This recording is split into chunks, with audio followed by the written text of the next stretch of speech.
अस्सलाम वालेकुम बच्चों, आज हम लोग क्या पढ़े हैं? आज हम लोग पढ़े हैं ब्लॉक 7 की हीमेटोलॉजी हम लोग स्टडी कर रहे थे। हम लोग WBCs पढ़ रहे थे। WBC में हमारा कौन सा टॉपिक चल रहा था? Reactive leukocytosis. इसमें हमने क्या बात की थी कि किसी भी स्टिमुलस के रिएक्शन में जब WBC का काउंट बढ़ेगा तो हम उसको बोलेंगे रिएक्टिव ल्यूकोसाइटोसिस। अब उसी का एक सब टॉपिक है हमारे पास आज, इन्फेक्शियस मोनोन्यूक्लियोसिस। ये हमारे पास एक डिजीज़ है बच्चों जिसके अंदर WBC काउंट रेज हो जाता है। अब इन्फेक्शियस मोनोन्यूक्लियोसिस का दूसरा नाम क्या है? Kissing disease. इसको किसिंग डिजीज़ क्यों कहते हैं? क्योंकि ये डायरेक्ट ऑरल कॉन्टैक्ट से स्प्रेड हो रही होती है। ठीक है बच्चों, बहुत ज़्यादा इंपॉर्टेंट टॉपिक भी नहीं है, लेकिन इतना भी नहीं है कि आप इसे छोड़ सको, करना है, इसलिए मैं आप लोगों को ये पढ़ा रही हूँ। अब ये हमारे पास क्या होती है? ये एक एक्यूट कंडीशन होती है, ठीक है, और ये किस ग्रुप को अफेक्ट करती है? एडोलसेंट या फिर यंग एडल्ट्स को ये अफेक्ट करती है। तो अगर आपके पास सिनेरियो आएगा बच्चों, जब भी सिनेरियो आता है उसके अंदर आपने देखना होता है कि एज ऑफ द पेशेंट या पेशेंट का जो जेंडर है बहुत इंपॉर्टेंट होता है। For example iron deficiency anaemia का आपके पास सवाल है तो हमेशा एक 25 ईयर ओल्ड लेडी उसके अंदर होती है, ठीक है, मेल्स का नहीं, वो आपसे पूछते हैं।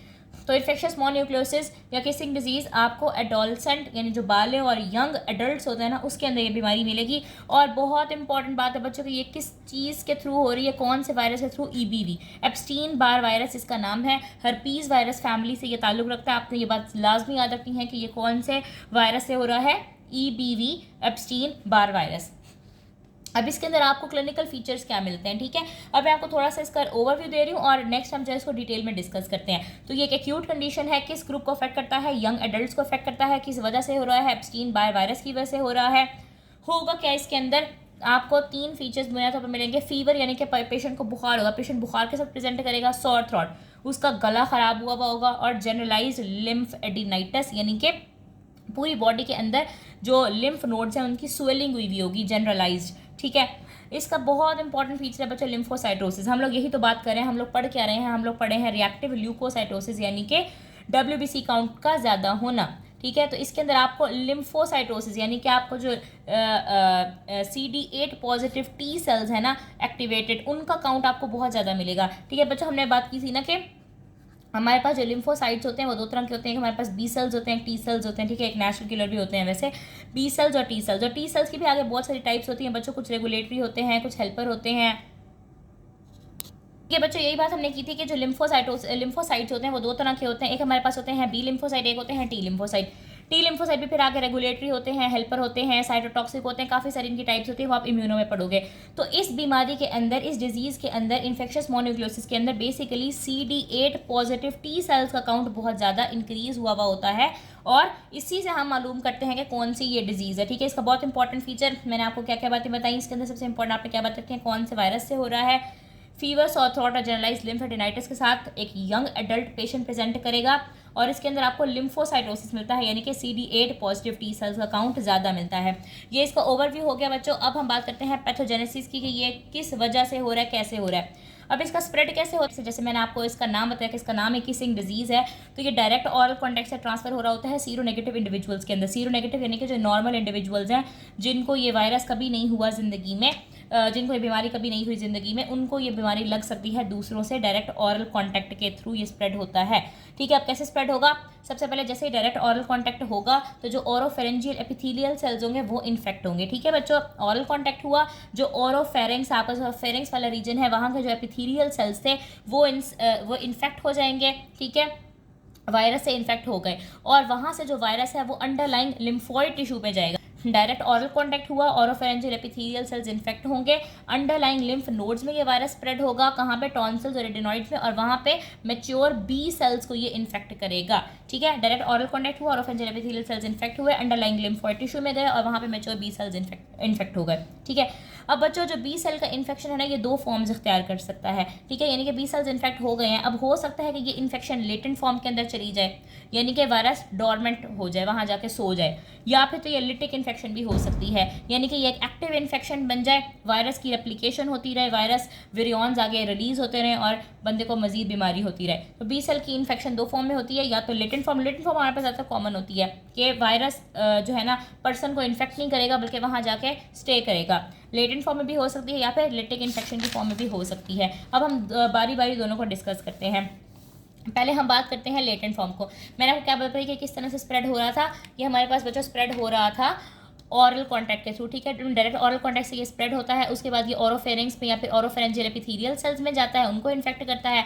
फिर वहाँ से टॉन्सिल्स, एडिनॉइड्स वगैरह में जाता है और वहाँ पे जाके बी सेल्स को इन्फेक्ट कर देता है। जो बी सेल की इन्फेक्शन थी वो दो तरह से प्रेजेंट कर सकते हैं, या तो लेटेंट फॉर्म या तो लिटिक फॉर्म। अब लेटेंट फॉर्म कहते हैं हमारे पास क्या होता है कि जो लेटेंट एप्स्टीन बार वायरस है वो बी सेल्स को इन्फेक्ट कर देगा और बी सेल क्या हो जाएंगे, एक्टिवेट हो जाएंगे, ठीक है। बी सेल्स जैसे ही इन्फेक्टेड होंगे वो एक्टिवेट हो जाएंगे और उनकी प्रोलिफरेशन बढ़ जाएगी, ठीक है। बी सेल्स प्रोलिफरेट हो जाएंगे और सर्कुलेशन के अंदर यानी कि ब्लड सप्लाई के अंदर चले जाएंगे और वहाँ पे बी सेल्स कैसे क्रिएट करेंगे, एंटीबॉडीज़। बच्चों आपको पता है ना कि बी सेल्स का काम हमारे पास क्या होता है, बी सेल्स का काम होता है एंटीबॉडीज़ बनाना, ठीक है। तो जब हमारे पास बी सेल्स इन्फेक्ट होंगे लेटेंट ईबीवी से, लेटेंट एप्स्टीन बार वायरस से, और वो एक्टिवेट हो जाएंगे, प्रोलिफरेट कर जाएंगे, सर्कुलेशन में चले जाएंगे, और जब सर्कुलेशन में जाएंगे तो अपना काम करेंगे, यानी कि आईजीएम और आईजीजी एंटीबॉडीज़ बनाएंगे, ठीक है। अब हम नेक्स्ट बात करते हैं इन्फेक्शन है। तो पहले रिस्पॉन्स क्या आता है, आईजीएम एंटीबॉडीज रिलीज होती हैं और बाद में आईजीजी एंटीबॉडीज रिलीज होती हैं, ठीक है। ये जो आईजीएम एंटीबॉडी, वैसे भी आपने याद रखना है कि जब भी हमारे पास हमने एक्यूट कंडीशन को देखनी है तो हम आईजीएम का लेवल देखते हैं, और अगर आपने क्रोनिक कंडीशन देखना है तो आपने आईजीजी का लेवल देखना होता है। और ये जो आईजीजी एंटीबॉडीज़ बनती हैं ये पूरे लाइफ टाइम आपके साथ चलती हैं फिर, ठीक है। यानी कि हम इन एंटीबॉडीज़ को देख के पता लगा सकते हैं कि इस बंदे को ये वाली इन्फेक्शियस मोनोन्यूक्लियोसिस वाली कंडीशन हो चुकी है। और जो आईजीएम एंटीबॉडीज़ थी वो वायरस के एंटीजेंस के खिलाफ बनती हैं, ठीक है, बनेगी तो ये भी एंटीजन के खिलाफ। अब आपको एंटीबॉडी एंटीजन का भी थोड़ा सा पता होना चाहिए कि एंटीजन हमारे पास क्या होता है। एंटीजन होता है कोई भी ऐसा सब्सटेंस, आमतौर पर प्रोटीन होता है, जो कि एंटीबॉडीज़ की सिक्रीशंस को, इम्यूनोग्लोबुलिन्स की जो प्रोलिफरेशन है उनकी जो तादाद है उनको इंक्रीज़ कर दे। एंटीजन के रिस्पॉन्स पे एंटीबॉडीज़ बनती है और एंटीबॉडीज़ कौन बनाते हैं, बी सेल्स बनाते हैं। अब यहाँ पे हमारे पास बी सेल्स इन्फेक्ट हो रहे थे, बी सेल्स एक्टिवेट हुए, बी सेल्स प्रोलिफरेट हुए, सर्कुलेशन में गए, वहाँ जाके उन्होंने एंटीबॉडीज़ सिक्रीट की और अर्ली इन्फेक्टिव स्टेज में आईजीएम एंटीबॉडीज़ बनती हैं और बाद में आईजीजी एंटीबॉडीज़ बनती हैं, ठीक है बच्चों। अब ये चाहे एंटीबॉडीज़ का बनना है या चाहे जो टी सेल्स है, ठीक है। अब आप कंफ्यूज हो रहे होगे कि पहले हमने बात की कि CD8 पॉजिटिव टी सेल्स का काउंट इंक्रीज हो रहा है, फिर बीच में बी सेल्स आ गए। तो मैं आपको क्लियर कर दूं बच्चे कि जो एंटीबॉडीज़ बनना है और टी सेल्स का बनना है, ये दोनों आपकी बॉडी के प्रोटेक्टिव फिनोमिना है इस वायरस के खिलाफ। देखिए जैसे कोई चीज़ हमारी बॉडी के अंदर इन्फेक्टिव एंटर होती है तो हमारी बॉडी उसके खिलाफ कार्रवाई शुरू करती है, ठीक है। तो इस कंडीशन में कैसी कार्रवाई होती है कि एंटीबॉडीज़ बनेंगी, जो कि कौन बनाएंगे, बी सेल्स बनाएंगे, और टी सेल्स का count, CD8 positive T cells का काउंट भी बढ़ जाएगा। CD8 पॉजिटिव टी सेल्स का काउंट क्यों बढ़ता है क्योंकि CD8 पॉजिटिव टी सेल्स ही वो सेल्स होते हैं जिनका काम है कि इन्होंने वायरस को बॉडी से निकालना है, वायरस को इन्होंने क्लियर करना है, ठीक है। तो जब भी हमारे पास नॉर्मली भी अगर हम बात करें WBC का काउंट बढ़ा हुआ होता है तो इसका मतलब है कि बॉडी अपना काम कर रही है, बॉडी इन्फेक्शन को या इन्फेक्शियस एजेंट को जिस्म से निकालने के लिए अपना काउंट बढ़ा रही है, अपनी फौज को बढ़ा रही है। तो यहाँ पे CD8 पॉजिटिव टी सेल जो है ना, इसकी बहुत ज़्यादा प्रोलिफरेशन हो जाएगी सर्कुलेशन में, इसको बोलेंगे एटिपिकल लिम्फोसाइटोसिस, इसका काउंट बहुत ज़्यादा बढ़ जाएगा, ठीक है बच्चों। हम इसकी मॉर्फोलॉजी की बात करते हैं कि आप लोगों को ये नज़र किस तरह आएगा स्मीयर पे। यहाँ तक उम्मीद है आप लोगों को क्लियर हो गई होगी। बस मैंने क्या क्या बातें की हैं कि इन्फेक्शियस मोनोन्यूक्लियोसिस को किसी डिजीज़ बोलते हैं, एक्यूट कंडीशन है, किस इंडिविजुअल में हो रही होती हैं, इसकी क्लिनिकल फीचर्स क्या क्या होते हैं, इसका सबसे इंपॉर्टेंट फीचर क्या है, लिम्फोसाइटोसिस। फिर पैथोजेनेसिस है, ये स्प्रेड किस तरह से होता है, टॉन्सिल्स एडिनॉइड्स वगैरह में जाते हैं, मैच्योर बी सेल्स इन्फेक्ट हो जाते हैं। बी सेल की इन्फेक्शन दो तरह से होती है, लेटेंट और लिटिक फॉर्म। हमने लेटेंट फॉर्म को डिस्कस किया कि बी सेल्स किस तरह से प्रोलिफरेट होकर सर्कुलेशन में जाते हैं, वहाँ पे इम्यूनोग्लोबुलिन से क्रिएट करते हैं। इम्यूनोग्लोबुलिन एक अर्ली होती है और एक लेटर होती है, और आपकी बॉडी का रिस्पॉन्स क्या है, यही एंटीबॉडीज़ बनाना।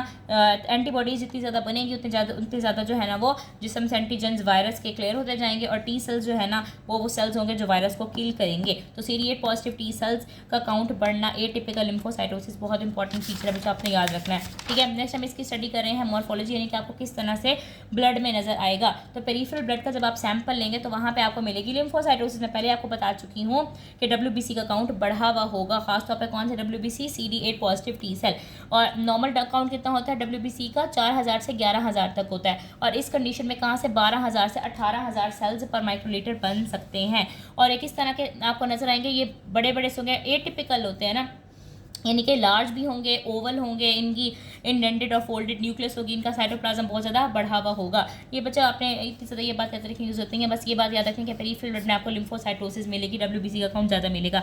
इसके अलावा आपको लिम्फ एडिनोपैथी मिलेगी। लिम्फ एडिनोपैथी किसको बोलते हैं, लिम्फ नोड्स की स्वेलिंग को बोलते हैं, ठीक है। ये एक ब्रॉडर टर्म है लिम्फेडिनोपैथी। लिम्फेडिनाइटिस एक जनरल टर्म है, स्पेसिफिक टर्म है। लिम्फेडिनोपैथी का क्या मतलब होता है कि जो आपके लिम्फ नोड्स हैं वो स्वेल हो जाएंगे। कौन कौन से lymph nodes? Posterior cervical, axillary, groin, इनके यहाँ पे जो मौजूद लिम्फ नोड्स होंगे वो स्वेल किए हुए होंगे। इसके अलावा स्प्लीन का साइज भी बढ़ा हुआ होगा एटिपिकल लिम्फोसाइटोसिस की वजह से। एटिपिकल लिम्फोसाइट वहाँ पे कैप्चर होते रहेंगे, रप्चर भी हो जाएंगे, और इसी कैप्चरिंग के नतीजे में जो स्प्लीन है ना उसका साइज़ बढ़ जाएगा, 300 से 500 ग्राम तक इसका साइज़ चला जाएगा, ठीक है। तो मॉर्फोलॉजी में आपने 3 बातें ही याद रखें। बुक में बहुत इंपॉर्टेंट एक्स्ट्रा बातें लिखी नहीं है, इंपॉर्टेंट चीज़ें वही हैं जो मैंने आपको बताई कि पेरिफेरल ब्लड में लिम्फोसाइटोसिस, लिम्फेडिनोपैथी और स्प्लीन का साइज़ बढ़ा हुआ होना, ये 3 चीज़ें आपने याद रखनी है। क्लिनिकल फीचर क्या है बच्चों? आपने इसका ट्रायड अच्छे से याद रखता है कि इसमें फीवर होगा, यानी कि बुखार होगा, बंदे को सोर थ्रोट होगा, गला खराब होगा, लिम्फेडिनाइटिस यानी कि स्वोलन लिम्फ नोड्स होंगे, ये आपने अच्छे से ट्रायड याद रखना है।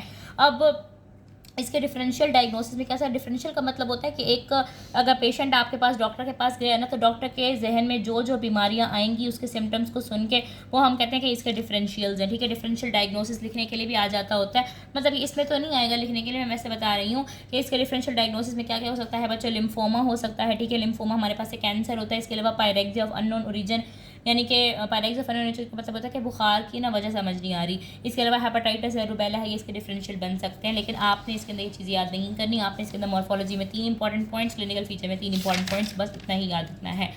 उसके बाद है कि हम इसको डायग्नोस किस तरह कर रहे होते हैं, वही मैंने आपको पहले बताया कि पेरिफेरल ब्लड में आपको क्या मिलेगा, एटिपिकल लिम्फोसाइटोसिस, यानी कि WBC का count, CD8 positive T cells का काउंट बढ़ा हुआ होगा। इसके अलावा इसका टेस्ट होता है बच्चों मोनोस्पॉट, इसको बोलते हैं पॉजिटिव हीट्रोफिल रिएक्शन। इसकी डिटेल आपकी बुक में नहीं है, आपको भी याद करने की जरूरत नहीं है, बस आपने याद रखना है कि इसका मोनोस्पॉट टेस्ट होता है, पेरिफेरल ब्लड में लिम्फोसाइटोसिस मिलेगा। इसके अलावा टाइटर ऑफ इम्यूनोग्लोबुलिन्स, यानी कि टाइटर का मतलब होता है कि तादाद बहुत ज़्यादा बड़ी हुई है। जो एंटीबॉडीज़ होंगी ना, कौन कौन सी, IgM और IgG, उनकी तादाद बहुत ज़्यादा बढ़ी हुई होगी, और ये कौन से इम्यूनोग्लोबुलिन्स होंगे अगेंस्ट EBV एंटीजन के।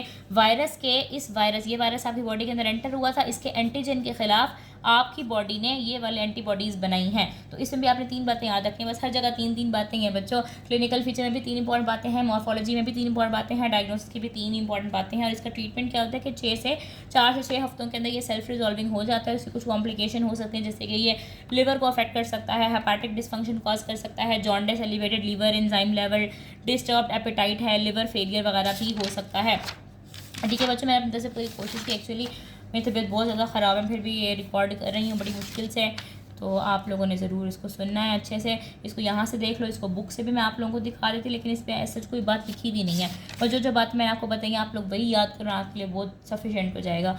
और इंशाल्लाह मैं रेगुलरली वीडियोज़ भी अपलोड करूँगी, बीच में काफ़ी नागा हो गया।